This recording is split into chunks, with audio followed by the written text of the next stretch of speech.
आज हम बताते हैं आज के सेक्शन में कि इसके पिछले वीडियो में हम बताए थे बीजीय व्यंजकों के बारे में। बीजीय व्यंजकों का जोड़ एक पदी, दो पदी, तीन पदी सब कुछ बता चुके थे। आज हम बताएंगे आपको बेहतरीन तरीके से बीजीय व्यंजकों का, अगर दो पदी व्यंजक है या त्रिपदी व्यंजक है, उनका कैसे आपस में गुणा कैसे किया जाता है। अब देखेंगे कि पहले अंक है 2 और 3, इसका गुणा करेंगे 2 3 6 और एक की घात जो है घातांक का नियम आप लोग पढ़े होंगे कि जब घातें समान होती है तो घातें जुड़ जाती हैं। ये हो जाएगा 6x की 4 घात।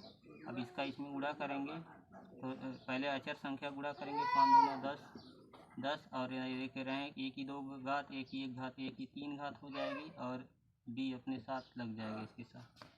अब इसका गुणा इन दोनों में हो चुका है दोस्तों। अब हो जाएगा अब प्लस ए बी का गुणा अब दूसरे पद में करेंगे। ठीक, इसका गुणा करेंगे इसमें 3a, a की 2 घात 1 घात मिल के 3 घात और इसके साथ b जुड़ जाएगा क्योंकि b अचर राशि है और अलग पद है। अब क्या करेंगे 5ab में प्लस ab का गुणा करेंगे तो हो जाएगा 5 a 2 बार a स्क्वायर और b स्क्वायर। इस तरह हमारा एक फाइनल उत्तर आ जाएगा दोस्तों।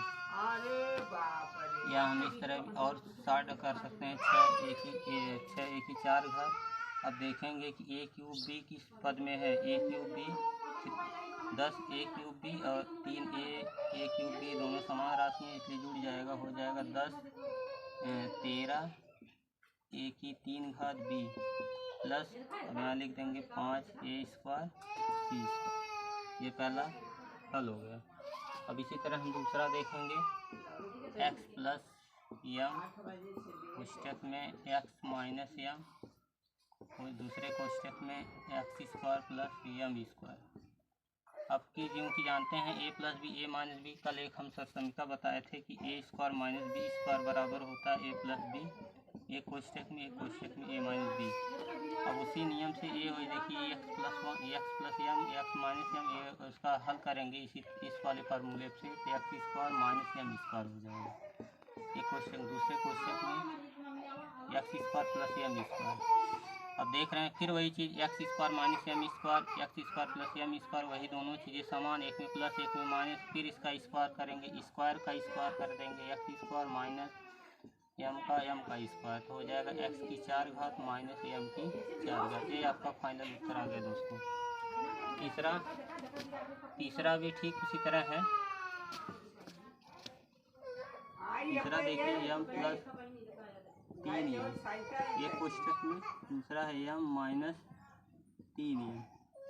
ये भी आप एक सूत्र पढ़े होंगे सर समीकरण का, कल हम पिछले वाले वीडियो में बताए थे a square minus B square बराबर होता है a प्लस बी, एक कोष्ठक में, दूसरे कोष्ठक में a माइनस बी। उसी वाले फार्मूले पर आप देख रहे हैं a M plus 3n M minus 3n है, तो उसी वाले फार्मूले का उपयोग करके हम लिख सकते हैं M square minus 3n square. तो ये आपका हो जाएगा M square minus 9n square. ये आपका फाइनल उत्तर आ गया दोस्तों। इसके बाद चौथा क्वेश्चन आप देखेंगे कि p माइनस 2 एक कोष्ठक में p square plus 2p plus 4। अब इसका भी उसी तरह मल्टीप्लाई करेंगे। अब देखिए कि यहाँ दो पदी यहाँ त्रिपदी है, p प्लस 2p प्लस 4 का मल्टीप्लाई करेंगे p माइनस 2 में। अब देखिए p स्क्वायर है, p की 1 घात है तो p में गुणा होगा, घातें समान है तो p की 3 घात हो जाएगी। अब p का इसमें गुणा करेंगे, देखिए प्लस प्लस हो जाएगा 2p स्क्वायर। अब p का इसमें गुणा करेंगे तो हो जाएगा 4p। अब इस p का सेक्शन तीनों में ख़त्म हो चुका। अब माइनस 2 का p में गुणा करेंगे तो हो जाएगा माइनस 2p स्क्वायर। इसमें गुणा करेंगे तो प्लस और माइनस का हो जाएगा माइनस 4p। अब इसमें गुणा करेंगे प्लस और माइनस का माइनस 8। अब इसको हल कर लेते हैं, p की 3 घात। अब देखिए 2p स्क्वायर माइनस में है, 2p की प्लस में है, ये सब कैंसिल हो जाएगा क्योंकि बीजगणित में जितनी राशि प्लस में होती है उतना माइनस होती है, उसका कट के मान 0 हो जाता है। इसी तरह 4p यहाँ प्लस में, 4p माइनस ये भी कट जाएगा, बच जाएगा आपका p क्यूब माइनस 8। ये आपका दोस्तों फाइनल उत्तर है। सही है। आइए दोस्तों हम देखते हैं कि अब तक हमने बीजीय व्यंजकों का गुणा कर रहे थे। 4 सवाल हो चुका था, पाँचवा हल करने जा रहे हैं। देखिए 5वां सवाल है कि a प्लस बी एक कोष्ठक में, दूसरे कोष्ठक में a square minus b plus B square, इसके बाद होता है a cube minus B cube. अब इसको हल करना, आप कैसे हल करेंगे। आपको एक सूत्र पता होगा दोस्तों, ए क्यूब प्लस बी क्यूब बराबर होता है ए प्लस बी, एक कोष्टक में दूसरे में A square plus B square minus A B. अब इसके स्थान पे हम क्या लिख सकते हैं, ए क्यूब प्लस बी लिख सकते हैं एक कोष्टक में, और यहाँ लिख सकते हैं ए क्यूब माइनस बी क्यूब। आप देख रहे हैं कि एक सूत्र और भी आपको पता होगा कि एक ए स्क्वायर माइनस बी स्क्वायर बराबर ए माइनस बी और ए प्लस बी, लेकिन ये आपका हो जाएगा दोनों की 2 घात है, यही आपका उत्तर हो सकता है। तीसरा है, छठवां है दोस्तों, ए 2a 3b, एक कोष्टक में ये हो जाएगा, दूसरे कोष्टक में 2a माइनस 3b, तीसरे में है 4a square plus 9b square. अब देख रहे हैं कि ये भी 2a plus 3b 2a minus 3b, अब ये भी a इस रूल का फॉलो करता है, ए माइनस बी का होल स्क्वायर बराबर ए माइनस बी ए प्लस बी।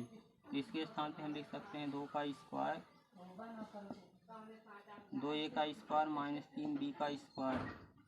अब अगले वाले में a 4a square 9b square, इसका जब खोलेंगे तो हो जाएगा 4a square minus 9b square, एक कोष्टक में 4a square plus 9b square. अब देख रहे हैं दोनों की ऊपर स्क्वायर है, फिर वही फार्मूला अप्लाई होगा, ए स्क्वायर माइनस बी स्क्वायर बराबर होता है ए माइनस बी एक कोष्टक में ए प्लस बी एक कोष्टक में। इसी तरह हो जाएगा 4a स्क्वायर का स्क्वायर माइनस 9b इसका स्क्वायर का स्क्वायर, इसलिए हो जाएगा 4 चौके 16 ए की 4 घात माइनस 9 का 81 बी की 4 घात। ये इस तरह का फाइनल उत्तर हो गया। 7वां सवाल है कि 3a प्लस 5b का होल स्क्वायर बराबर कितना होगा। चलिए इसको भी हल करते हैं। आपने एक सूत्र पढ़ा होगा, इसके पहले वाले वीडियो हमने पढ़ाया होगा सरसंख्या के बारे में, ए प्लस बी का होल स्क्वायर बराबर A square plus B square plus 2ab। उसी वाले सिद्धांत से अब ए का मान देखिए, A square plus 5b square plus 2, A का मान क्या है 3a प्लस गुणे बी का मान है 5b। अब इसको खोलेंगे तो हो जाएगा 9a स्क्वायर, हो जाएगा 5 व 25 b स्क्वायर, 2 3 6 6 25 30ab। इस तरह दोस्तों ये फाइनल उत्तर इसका हो गया।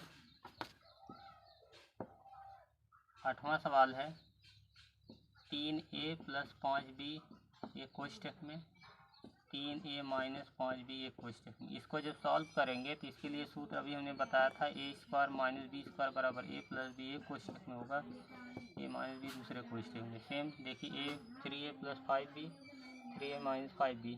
अब देखें ए का मान क्या है, इसका सूत्र ए है, यहाँ 3a का स्क्वायर माइनस 5b का स्क्वायर।